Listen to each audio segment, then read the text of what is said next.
निलेश काळभोर यांच्यावर हल्ल्याच्या कटाविरोधात शिवसेनेचं निवेदन. हॉटेलमध्ये शस्त्रांसह दहशत प्रकरणामुळे खळबळ.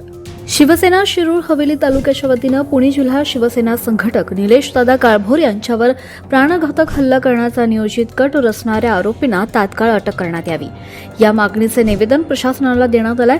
अलीकडेच घडलेल्या हॉटेलमधील शस्त्रधारी दहशतीच्या घटनेच्या पार्श्वभूमीवर ही मागणी करण्यात आल्यानं परिसरात खळबळ उडाली आहे.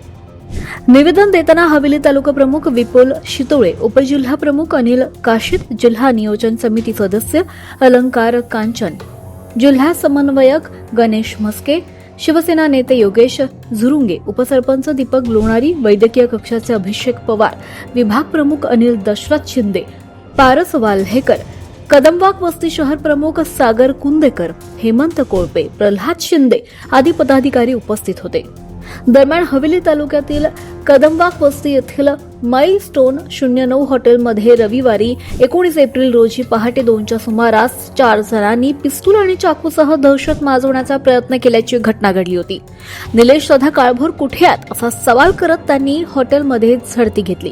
आज गेम वाजवायचा होता असा धमकीबाजा इशाराही आरोपींनी दिल्याची माहिती समोर आली आहे. या प्रकरणी हॉटेल व्यावसायिक सूर्यकांत उंद्रे यांच्या फिर्यादीवरून लोणी काळभोर पोलीस ठाण्यात गुन्हा दाखल करण्यात आलाय. आरोपींनी सुरक्षा रक्षकाला धमकावत हॉटेलमध्ये प्रवेश केला होता.